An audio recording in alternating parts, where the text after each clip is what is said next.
Joining us now for the first time. She is new to Michigan. Dr. Britt Rios-Ellis. She is the new Executive Vice President for Academic Affairs at Oakland University. Boy, what a time to start a new job.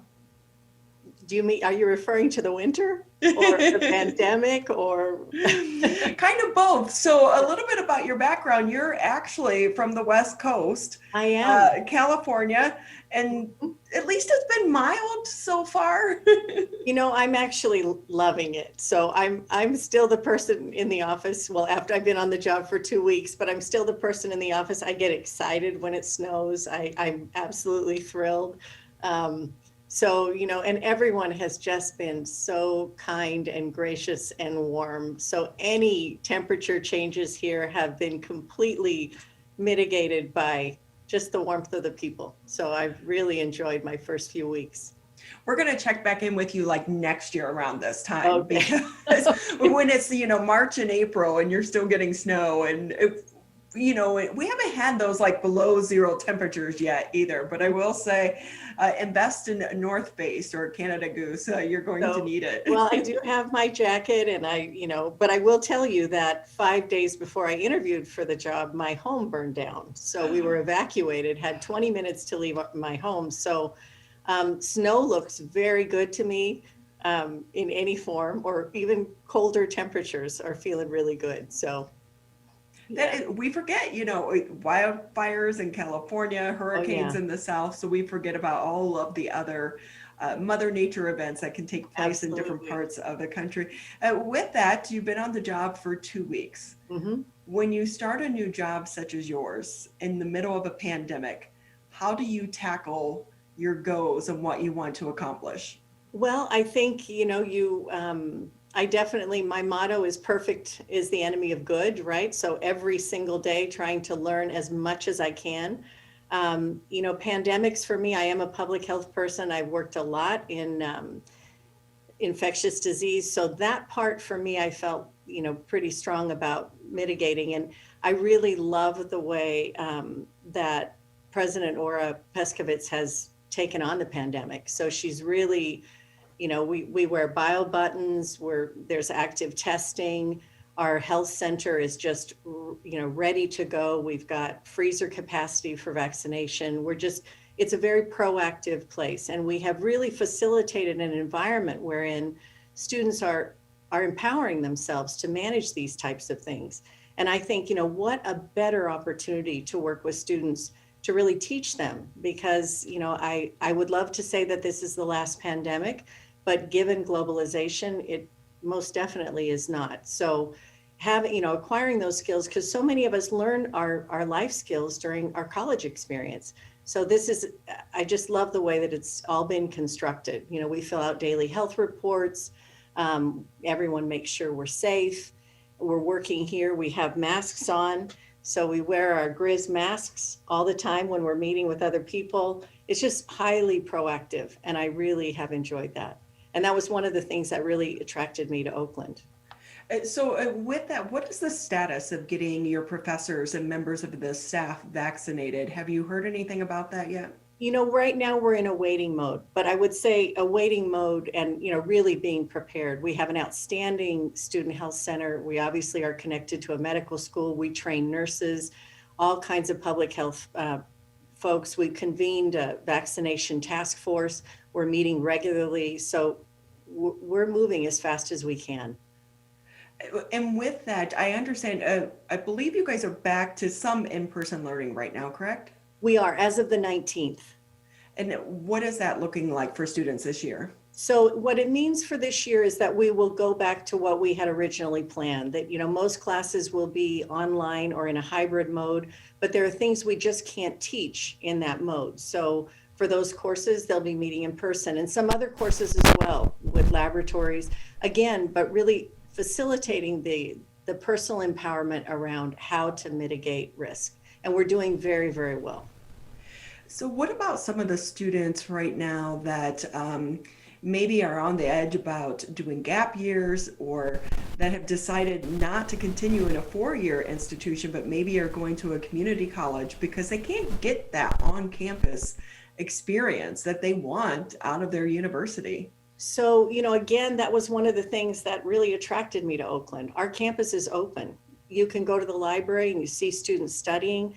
You go to our center and students are there studying, meeting safely, distance and safely. But our campus is still open. So we haven't seen the outbreak at Oakland University. There have been some outbreaks, but not to the degree that we've seen on some other college campuses across the state of Michigan. What's being done this semester that's been different than, well, and you've only been on the job for 2 weeks, so you really probably can't even answer this. I'm wondering about the students that are there, that are in the dorms. Are they having to, get a negative test every so many weeks or something of that nature? So it's about education and empowerment. So we do test folks when they're coming in, and we test folks when they're coming into school and when they leave. So when they come in, we're testing. So we make sure that that we've mitigated as much as we can.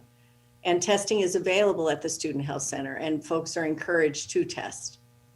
So you come into the job, you've been there for 2 weeks. Now you're trying to learn a new job in the middle of a crisis and a pandemic and get your handle on things. Mm-hmm. But what do you think is going to be your goal 2 and 3 years out? And will this pandemic have a lasting impact on higher education? So I definitely think in terms of the impact, it's taught us to pivot quickly. It's taught us, different modes. And Oakland has taken, a very proactive stance in terms of training faculty to teach online. 2-3 years out, my role is to make sure that we are supporting the 4 pillars of why Oakland is a university of choice. So that's, all about student success, all about developing research, looking at opportunities for interdisciplinary and interprofessional research, engaging the community, such as with our Pontiac initiative, and then really doing that in an environment that honors and integrates diversity and inclusive excellence, which is really central to my leadership and what I can bring and what Oakland's already doing. We have a wonderful vice president for diversity and inclusive excellence. So I'm fascinated because you started out with a BA in political science and Spanish. Yes. What made you switch to health and fitness? So I actually started out wanting to be a politician, if you can believe that. So, and then I realized that health was very political, very, very political, and impacting communities. So being able to go and really work with communities and under all kinds of realms, but also in terms of an educational platform, we know that education, particularly higher education, makes a difference in a variety of life behaviors. So again, students learn their norms usually. High school is wonderful and you're learning a lot, but students learn their adult behaviors during college. So, and we know that education is the number one social determinant of health. So when folks get degrees and increasing degrees, they live longer, they do better, they're healthier, they're more productive, they're more engaged citizens. So that's what, that's what we want to be a part of. So as I started to go in health, I realized, wow, there was a lot of, there were a lot of things to do. And, thankfully it's something, again, that moving during a pandemic, I do believe you can do so safely. We have, and, we'll keep on leading the university in that direction. Yeah, it's fascinating to me because some of the people, like regular people such as myself, we seem to have been caught so off guard by this pandemic. But yet when you talk to health experts, they're really saying they're surprised it didn't happen sooner. Yes. So it's like, where was that lack of communication from getting the public to understand that these things could happen and they're out there? We know they can happen. We all went through, the bird flu and SARS, earlier, but it didn't hit the United States like it did Asia.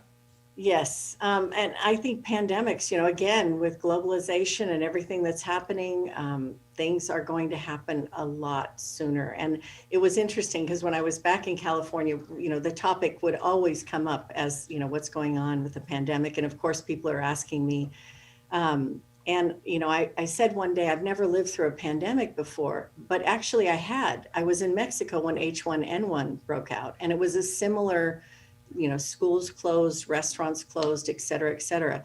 So, I think we have to be nimble, and we have to be able to shift and pivot and really recognize how we can continue to engage students on virtual platforms and on hybrid platforms while we really empower these behaviors. So unfortunately, I think this is something that's going to happen with increasing frequency, and hopefully we can really build at the federal level, at the state level, really building public health and reinforcing it throughout our infrastructures. So. Yeah, I think one of the things that came to light during this crisis was also the inequity when it came down to some basic things such as just having computers as well as the internet. Absolutely. We forget a lot of areas don't have strong internet connections. And so this has definitely brought some of those issues connected to education to the forefront. So I think the internet should be just one of our basic services that we get at home. I mean, how do you live without the internet right now? Absolutely. Absolutely. With that, what do you think is going to be the longer term impact of this pandemic? How is it going to shape higher education?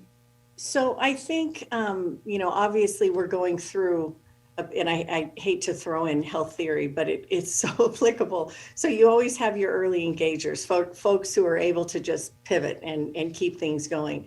And then you have folks who might take a semester and then come back and realize that, there's really not a lot going on, and what a better time to keep engaging in education.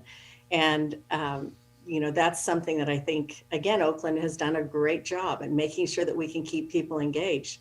We haven't had the drastic enrollment declines that other institutions have seen. And again, I think it starts at the top. And President Peskovitz has been great at just we're going to stay open. We're going to teach folks what to do around healthy behaviors. We're going to engage them in very proactive ways, and we're going to keep them focused on completing their degrees. So while enrollment hasn't been going down, what about the number of students living on campus? Because I have to say, if I was a parent paying for room and board, but my kids were learning virtually, I'd be like, you're staying home. So we do still have a fairly robust number of students who are at the dorms. I mean, obviously some folks went home and are engaged that way, but others are here at the dorms. And, again, we've kept the dorms as safe as possible. And I think we've had, and I don't want you to quote me on this, but if I'm right, we've had less infection among students who are coming on and off, who are living in the dorms, than those who are coming on and off campus. So again, the environment, if you're here on campus, you're seeing that constant reinforcement of what needs to be done to keep people safe. Dr. Britt Rios-Ellis with us here on the MegaCast. She is the Executive Vice President for Academic Affairs over at Oakland University. And with that, Doctor, before we let you go, anything that maybe we didn't ask or touch on that you want to share with the audience before we say goodbye? I just think that Oakland is a wonderful place to be. It certainly has been that for me since I've started. And I really encourage folks to, particularly if they're trying to finish that degree or maybe even earn a master's degree, we've got a number of outstanding programs. We've got very highly accredited programs and acclaimed programs. So please keep us in mind, encourage family members, and come to Oakland. You'll see us doing exactly what we're supposed to in terms of higher education and moving that along. So you brought up one thing I should ask about too, when it comes to students trying to get their master's. This is a good time because for so many students, the job market is a little crazy right now because of the pandemic, but I also feel like a lot of the students missed out on the normal internship program because a lot of companies weren't bringing in interns due to the pandemic.